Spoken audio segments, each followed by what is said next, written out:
I don't need to sound cliche, but like the first word that comes to mind is just relationships, right? Like there's a lot of other things that have come as a byproduct of those relationships. I've done business in Uncaged, right? A good amount of it. Whether it be, hiring others for things I need in my business or them hiring me, which is great. But, if we roll it back to when we started this or you started this, when I joined Uncaged, I didn't really know what to expect besides that you were, spinning off and starting your own thing and stepping away from, wow, I can't even remember the name of your brand now. ROI. ROI marketing. Yeah, there we go. And it's just crazy to see what it's turned into because I kind of was like doing it on a blind vote of confidence of like basically supporting you. And you had a vision and you've kept your word on that. And obviously it wasn't just you, but like it's flowered into what it is now. And so yeah, you got some memories, got some relationships with, brothers all over the place, which is cool. And obviously the micro takeout or the micro takeaways are infinite between the roundtable calls and the retreats and some of the conversations. Some of the ones that stick out to me are Phoenix and Lexington for sure. Um, as far as the retreats go, right? So yeah, man, I think that's really it. I've done a lot of reflecting recently on, how I'm building my business because you can invest your time and your money into things like this, or you can invest it into like your local community, right? And I think it's a balancing act because there was a period of time where I was investing a lot more than I am now into masterminds and groups, and that's heavily scaled back compared to what it used to be. And so I've kind of filled that vo not void, but I've kind of replaced that with investing more into my local community. But this is still a good kind of balance for me to have that, exposure to a group of people and minds and business owners and entrepreneurs and men who aren't in my local community because my local community is limited, right? So it's kind of been finding that balancing act with the relationships, I guess, and maintaining those and continuing to expand and but while also kind of more in 2025 and so far in 2026, Uncaged has really been the only group I'm still in, right? So, yeah, it's been good to kind of just be able to take some of the things I learned in the other groups and pour it into this one with some of the newer guys and some of the up and coming guys. So that's been a cool, different dynamic, right? Because I'm not saying that there's not guys way ahead of me in this group and all that, but this group has been a way that I can pour into others as well and not just take, right? Not just be the one that's the sponge and learning from all the other people, but also able to kind of, reach down the ladder and pull other people up. So that's been cool. I love that, man, and I love that just that mindset there. Well, why don't you go ahead and tell the guys who you are and what you do, and we'll just get into it, man. Yeah, so I don't know, what do you guys call me? I'm like the guy from Vermont, right? So like I kind of feel like I'm out here on an island, right? Because nobody else is even close to me. And it's like, yeah, that dude from the Northeast who fucking is in the snow like 6 months a year. Right. And so no, I mean, I guess I'm gonna speak as if you don't know, right? Because I can keep on saying, as you know. But I grew up in a town of like 1,800 people with more cows and more trees than people. My grandpa always used to say how we're the maple capital of the country because he would say that, our town produces the most maple syrup in the county, and our county produces the most maple syrup in the state, and our state produces the most maple syrup in the country. And so like that was kind of our thing. Like it was like there wasn't much claim to fame. It was like farms and maple sugar trees. So I grew up just knowing hard work and blue collar, like work in the woods, work in the barn. And it was always trying to fit in into that identity and like with my cousins and all that. But at the same time, it felt like it wasn't really my identity because it was theirs and I was trying to just fit in with them. So it took me a lot of time in my adolescent years to kind of realize that like I could be my own person. And it happened through a lot of, I think, God trying to redirect me through car crashes, through whatever hard things I went through. And I finally kind of got through my head that maybe I should make a change. And it wasn't that that was necessarily bad. I just feel like I was trying to shove a square peg into a round hole because I thought, um, that was like, I don't know, there's a lot of things to it, like what my family name, what I should be, whatever. And so I finally like went against the grain around, well, it was when I got my DUI. So like around at age 21, right around when I turned 22, I finally was like, okay, like take a risk, do something different.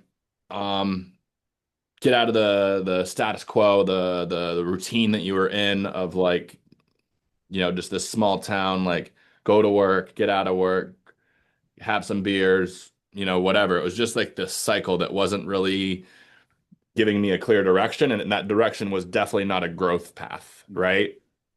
I wasn't in a growth environment.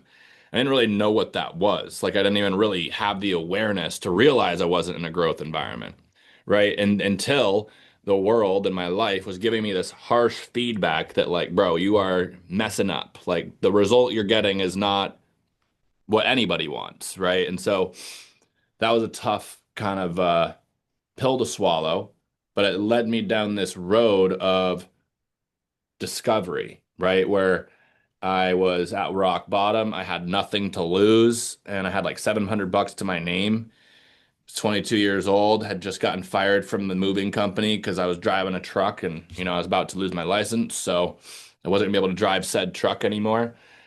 And I was like, what am I going to do next? So, I went to this network marketing conference and it was like, it's kind of funny looking back on because I never really made much money in that industry. I think I made a couple thousand, paid my bills for a couple months maybe. But what it taught me was a different way to make money, that I didn't have to just trade my time for money, that I could create leverage, that I could sell and get paid based on the value that I brought to a marketplace rather than my time exchanged in that marketplace. And so that is what eventually led me, in that network marketing gig, I probably built a team of like 35, 40 people. I only ever made like 3 grand, maybe 3,500 bucks. So like the pay plan was not very good. And so, but what it did, like I said, was got me on the road into sales. Right. And so that allowed me to meet some new friends, some new people, got me into sales. My first sales job was at Verizon selling phones. And I kind of struggled through that from 2014 to 2018, where I had kind of by late 2016, 2017, I'd kind of broken through this plateau, this new threshold of making 10 grand a month. I thought I was like all that in a bag of chips. I thought I had it all figured out. I was in my 20s making what I thought was good money. And then it eventually kind of plateaued, and I was like, okay, I've kind of maxed out what I can do in this role from an impact and income standpoint. Like I didn't really know what was next, but I knew that I wanted more income and I wanted more impact. I just didn't know what the vehicle was to get me there. And then again, I would have probably, this is like something that I've learned and had to kind of be more self-aware of is like I had a tendency to just stay where I was, whether or not it was good, bad, toxic, whatever, whether it was a job, a relationship, I would just kind of stay until it like crashed and burned or whatever. Right. And so, that's what happened with the moving company. And then I got the DUI and the guy was like, see ya. And that was one of the best things that ever happened to me. It wouldn't have happened if I didn't get the DUI because that's like, I wouldn't have made a change otherwise. And so the same thing with this Verizon gig, I was like, in hindsight, I don't know if I would have made a change. I was making just enough money to be comfortable, right? But I knew internally that I was like meant for more, wanted more, and just didn't was maybe too scared to take the leap because I didn't know exactly what it looked like, whether that was car sales or real estate or whatever else. And obviously it turned into what I'm doing now, but that only happened because my uncle passed away and I saw like this ripple effect of what happened because of his lack of planning. And it wasn't like, oh my gosh, how could you not do this? It was like, wow, I never knew this is what you're supposed to do. It was like, he didn't know any of this stuff because we didn't talk about this stuff in our family.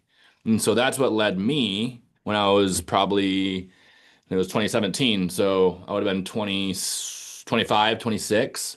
And I went and met with with a financial planner for the first time. And that is when this world was like opened up to me of like, wait, I never knew any of this stuff. And I started to get curious and I started to go down that rabbit hole. And then 18 months later, I made a leap and went into the industry myself.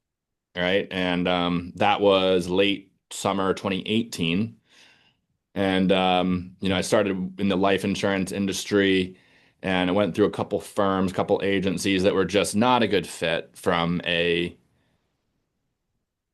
resources, from a ethics, from a there's just multiple reasons why these places weren't a good long-term fit. And I realized that, right, I kind of don't know what you don't know at first. And then once I got in, it was like 6 months in, I was like, yeah, there's some things I don't like about this, but I don't really have any other options. So I'm gonna kind of ride this out until I figure that out. And then the partners split up. So I kind of went with the partner who had recruited me. He's like, we're gonna go conquer the world and you're gonna get all licensed and we're gonna go hang our shingle over here and it's gonna be great. And I had no reason not to trust him. I was only like 6 to 8 months into the industry, still pretty green. And he is the one that recruited me, so I kind of felt a little bit of loyalty to him. And so we went out, and that was similar but different in the sense that it also wasn't a good fit. Like he was super smart.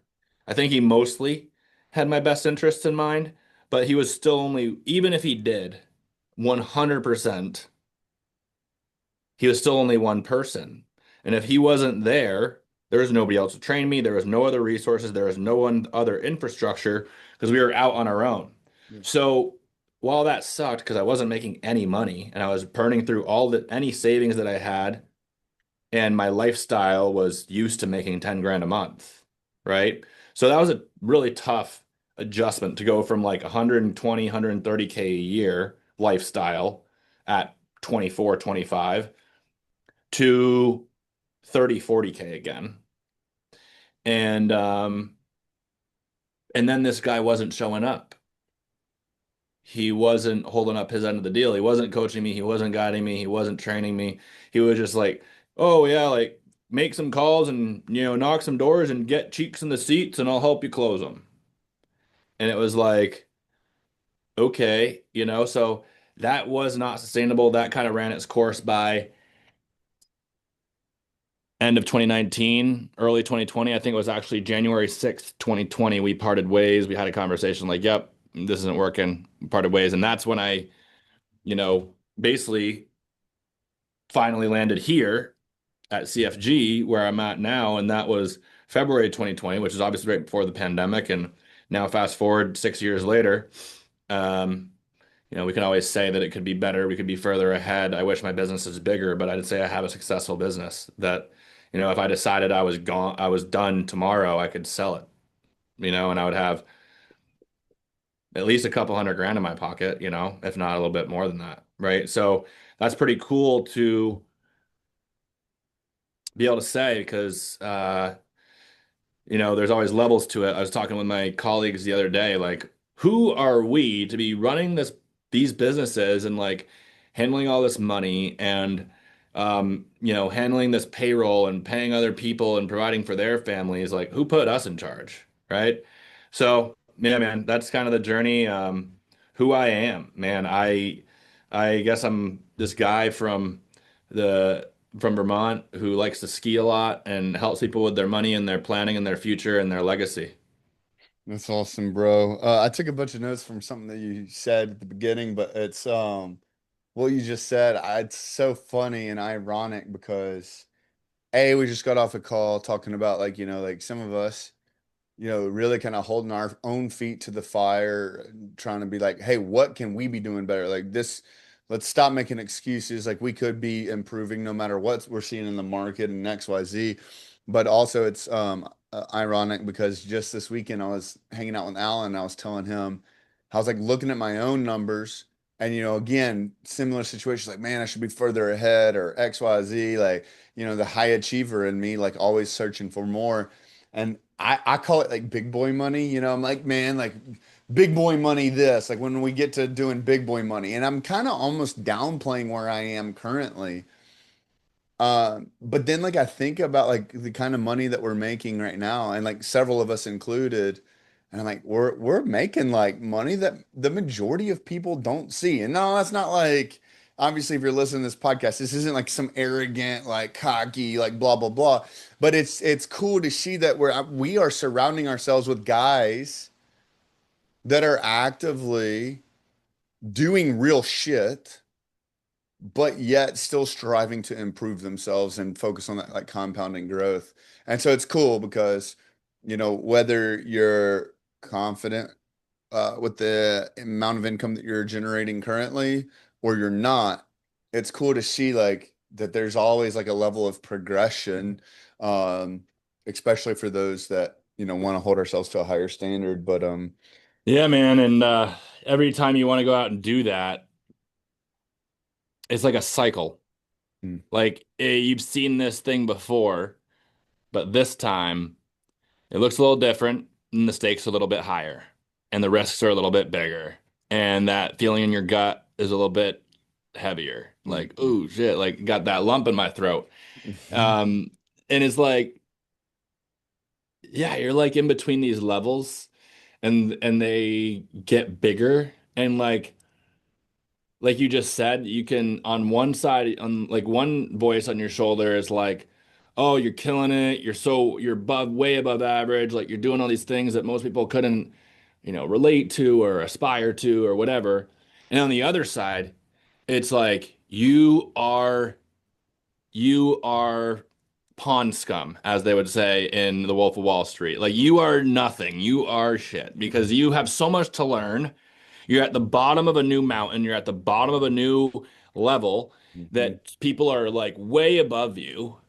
And you have, yeah, again, you just have so much to learn. Like you just, like every level is like this metamorphosis of like beating you down again and like humbling you and like stripping you of everything so that you can just like rebuild it all over again in that confidence and that self-image. Because it's Mm. like God or the universe or whatever you believe in, they'll make sure you're in check as you Yeah. go through these levels. So it's kind of a fun game. For sure. And it kind of ties back into like you were talking about at the beginning about relationships. And I like how you said it because you didn't say it in like a manipulative way, but you were talking about things that like derive from the relationships you've created. And to your point, right? Like, and a lot of it, it comes down to like what game do we want to be playing, right? Because if we want to be playing the game of averages, like you said, we're kind of towards the top of that game, right? But like if we think about do you want to be, a big fish in a small pond or a small fish in a big pond kind of situation? It's like, well, let's like reframe our positioning on like what we challenge ourselves to, and let's take a look at this larger mountain, so to speak. It's like, all right, cool, dude. You got to start at the bottom again, just like you were talking about. You got to start at that 30, $40,000 a year position. But when you look up that mountain, because you've established some of these relationships, the quote unquote stuff you can get from those relationships are some of the hidden pathways to take right up this mountain. And so, I was, super reflective about this time last year. We had lost Dr. B at the beginning of the year, and I was like really hard on myself and really down, just it sucks losing a mentor. And then there's like this like wave of like I felt like it was like approval, if you will, as I was thinking about it, I look at some of my previous mentors and they kind of gave me this path to where we're at today and like the trajectory we're headed at least. And there's this like moment in like movies where, the apprentice overtakes, the teacher. And the thing is like you should, right? Because they've given you all the information, all the education, all the inspiration, all the introductions, right? Like you should be surpassing them. And I'm not saying that I've surpassed Dr. B by no means, but it's cool to see that like he's been on top of this mountain and he's like shine his light down to where I am at. And like so I get to kind of see a more clear path. I get to see like, his footprints and see where he went. And so it's cool to kind of navigate this. So like for you, going back to like the relationships and what you can get out of it. And again, it's not like a manipulative, like, I always have to pre-frame it, right? When I talk to people about being good at sales, and I refer to the Zig Ziglar comment. Well, there's two that I refer, but one being is you help enough people get what they want, and they'll help you get what you want. And it's not like oh, I'm going to help Andrew because I know I have an IOU with him, I'm gonna pull out. It's like just no, genuinely, like if you understand like surrounding yourself with winners and helping them win at whatever it takes, when enough people around you are winning, like you accidentally win. And so I think that's what's cool about it is like in these relationships the law of reciprocity kicks in when we don't know, you know, but at some point we don't know even who they are. It might be the people we least expect that come around and support us, by helping us versus ones that we maybe assumed it would have been the whole way. But no, I think it's really cool to see how, you've been with us since day one and like I've seen you grow over the last few years and kind of, if I can say this, like I've seen you step into your own level of confidence and kind of standing alone by yourself versus like, and I respect it because I do the same, like always referencing, your mentors or the people that like, preceded you. It's like now, like you're stepping into this like level of authority where, you're taking acceptance of the journey that you're on. And I think it's been really cool. Thanks, bro. Appreciate that. Yeah, man. Yeah, I think when you're talking about the relationships and what you get from them and stuff like that, and maybe what you can also give, something that's been heavy on my mind lately is, your community. Because like wealth comes in many ways, right? Like you can measure, obviously I do wealth planning. It's easy to measure wealth in dollars. That's one measurement. But like if you measure your wealth in relationships and like at the drop of a hat, who would really be, there for you, to your point, you have to then ask yourself, who am I investing in? Because I'm not, nobody's gonna drop nobody's gonna come help me at the drop of a hat if I wouldn't do the same for them and they know it. Mhm. And if I would do it and they don't know it, then maybe it's just in my head, I'm not acting on it. So what am I doing to actively build that community? And I've had to ask myself this question in the Uncaged community as well, right, recently, because, last year I went through it a little bit, and I think as a byproduct of that, I probably pulled back, Mhm. wasn't as active as I had been, right? And, I am someone who wasn't always this way, right? Like I used to be when I told you about like, my younger self, that version of me was a extreme people pleaser. That version of me would go to the end of the earth to be like the center of attention and linger and like be the last person at a party just so that like or whatever the context was so that I would be seen, heard, felt part of that community, whatever. And like that hurt me. That didn't serve me well in a lot of ways. And so I went the total opposite direction and got really good at being alone, being independent, and being in a routine and not having a social life and not prioritizing that at all. And that worked for me for a period of time. until it didn't. It became like a ceiling, it became a limit, it became a constraint because you can only go so far by yourself. Mm. It does not matter how good you are at closing sales. It doesn't matter how good you are at financial planning or running a group or running a marketing firm or any of those things. You get to a point where you can't do it alone. Whether it's with other people or God or like, yo, I need help. I surrender. I don't have it all figured out.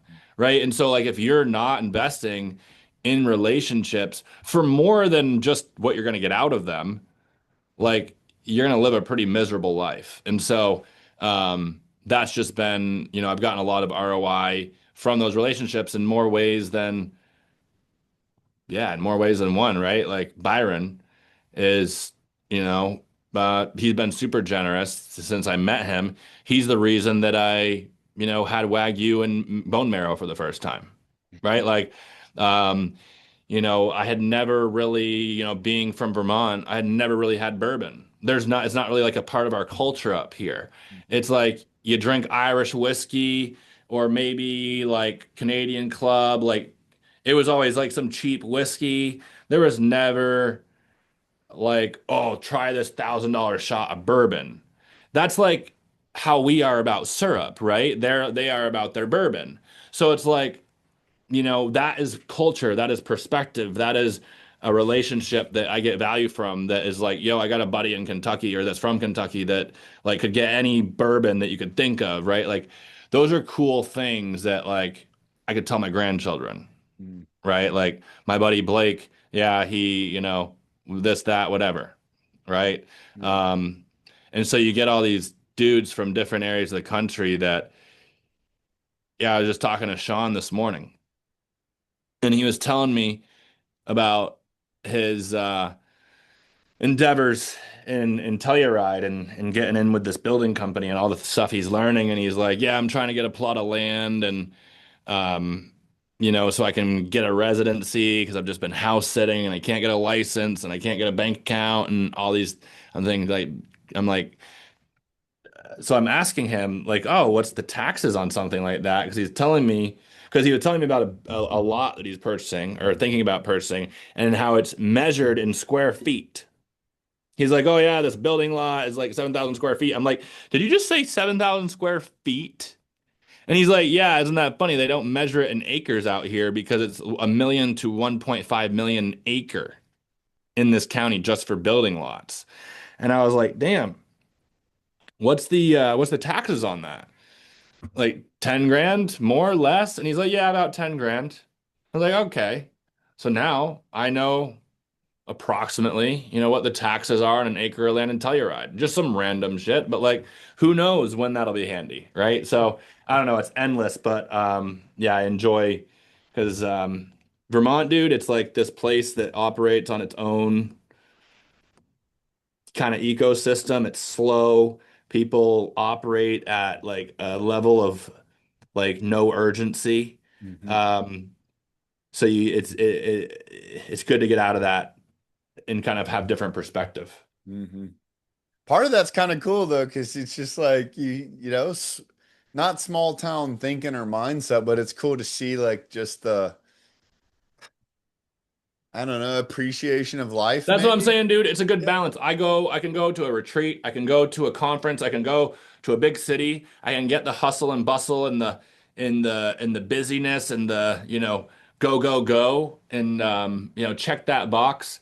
And the dichotomy, the balance of like coming back here and having it be slow and having it be a different way of life, you kind of have this perspective of values, Yeah. right? That no matter what you do, the chase, as much as I appreciate it, love it, respect it, do it, participate in it, Yeah.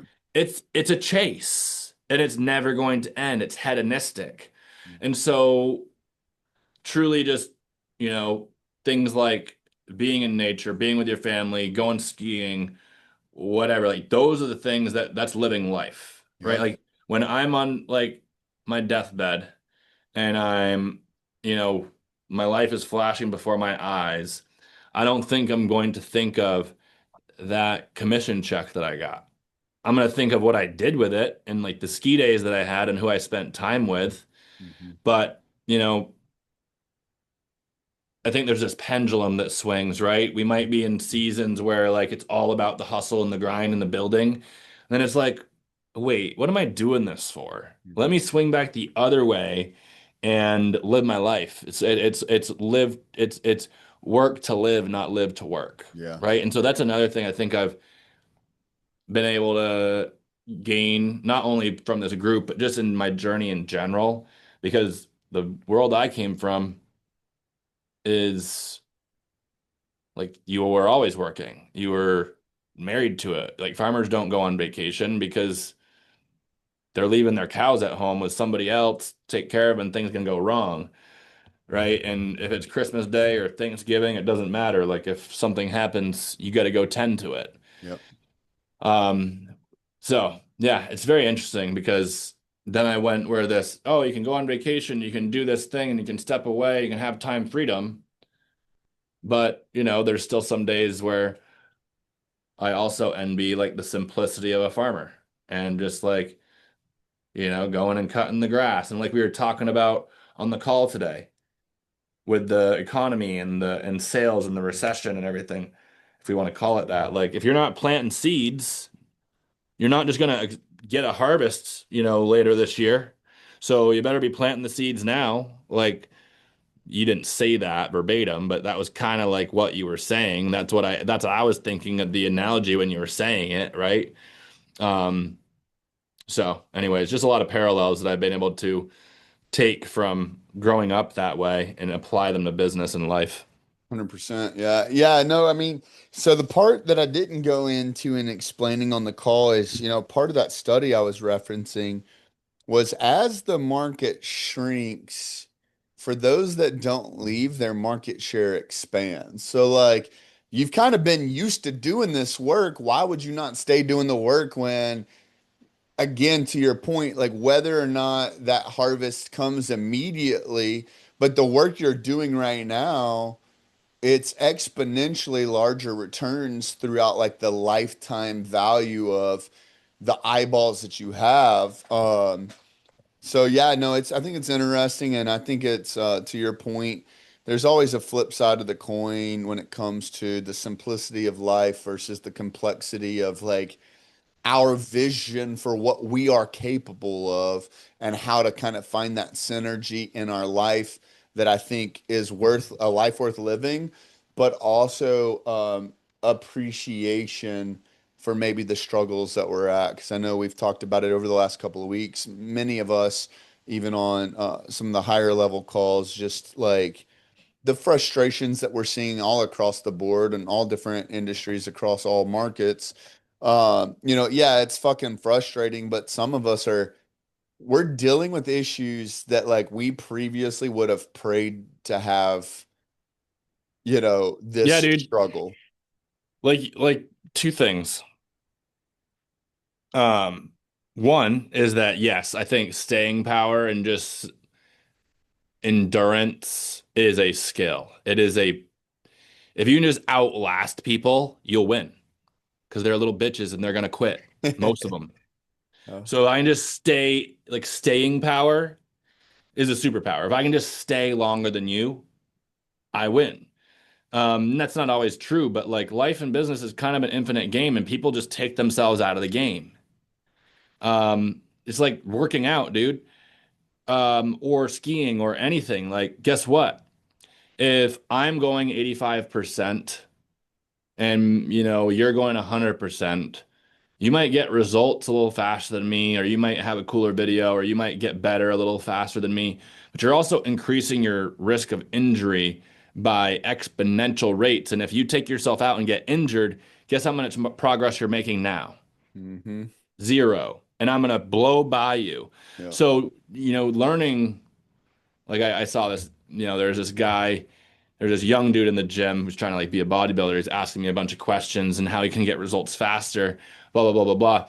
And then I hear these other guys that are like in their 50s at the gym, and they're talking about how all they are worried about is just being able to work out and not overdoing it and not injuring themselves. Because if they injure themselves, then they can't work out at all. Mhm.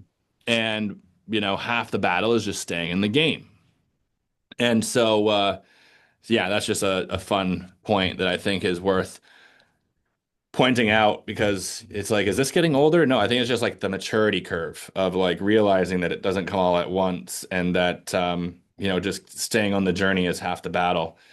Oh, But when you're talking about that progress curve, it's funny because I was telling Hunter this earlier. Like, because we're talking about leveling up in business and how it's scary and risky and all this stuff. And I was telling him how in my book, in my business, getting to my first million like was like it seemed like it took forever. It took me like 30 plus, probably closer to 40 clients to hit my first million because all these accounts were like 5,000, 10,000, 20,000, 40,000. And so, that takes a while to add up to a million. And then all of a sudden you go from 1 million to 2 million. Then all of a sudden your 2 million grows a little bit with market appreciation. It goes from 2 to 2.5 without you even doing anything. And then you're like, and then you get a $2 million client and it's like, oh shit, it just doubled. And then you get in this rhythm where now it's a little bit more normal for you to be, acquiring these, couple $100,000 accounts, maybe 500,000 here, a couple 100,000 there, 50,000 there, 150,000 there. It starts to add up quicker. And then now all of a sudden, I'm dealing with single clients that have $1 million to work with, right? Whereas that took me 25, 30, 40 clients to get that same amount 3, 4 years ago, mhm. right? So like 3 more years, is that, a $10 million client? Is that a $20 million client? What's that progression look like? How fast can we, you know, um, multiply that, or if you will, or have that exponentially increase? Yeah, bro. People 1% better daily. People disregard the concept of compounding growth. But dude, I've seen it evident in my life, whether you want to call it mentally, physically, spiritually, financially, like the compounding growth has just been monumental in my own personal life over the last, 4 years for sure. Yeah, man. And even So longer like than that. one side of me like is like, oh man, like I need that next million or 2 million or $5 million client when the other side is like, wait, dude, you just got a million in one client. Like that used to take you 30 or Hmm. 20, right? So even 20 at, 20, yeah, that would be what? 50,000. Yeah, so 20. Yeah. So yeah, it was definitely more than 20. Um, Either way, you get the idea. Yeah. No, I mean, I think it's important to realize how far we've come and appreciate that It's as kind of you like that gap progress. versus the gain, right? Yep. 100%. Well, bro, I mean, I appreciate you for spending time here with us today. I want to pay you back, however we can. Like, what's something we can do to all pay you back for the time that you've dedicated to us today? Man, just I don't know. I like try to support people, where I can. If I need something that they have or can help me with, I try to give them the opportunity to. I think that's what it's all about is just community of surrendering and being like, "Hey, I'm not the expert in this. How can you help me?" Yeah. And then it goes back to what you said. The more people we help get what they want, we get what we want. Yeah, bro, it circles all the way back to relationships. So, I mean, obviously, if you're listening to this, if you want to start building a relationship with Andrew, obviously reach out to him personally, let him know you heard him on this podcast, or if you can't find him for whatever odd reason, reach out to myself, anyone in Uncaged. They will all be able to point you to the direction of Howrigan, man. He's very involved in the group and is a valuable asset to the community, a financial advisor. He's one of our And now a financial skier coaches. because of you guys. Do I? And now it's all your fault that I'm a skier. I know, right? We make a joke about, not a joke, but point someone in the right direction of getting a hobby, and now this motherfucker's like damn near famous. So if Yeah, you so ever want to go we can skiing talk in ski Vermont, videos, we can talk whatever, but yeah, hit me yeah. up. If you ever want to go skiing in Vermont, hit him up. He knows all the dope spots. Yeah, right. Well, awesome guys. Appreciate y'all. If you got something out of this, any piece of value, obviously let myself, let Andrew know, let anyone in Cage know. We love hearing it. We love hearing your takeaways. Drop a comment. And if you think this video can help someone, give them a share. Other than that, man, we love y'all. I'm gonna see you on the next one. Peace.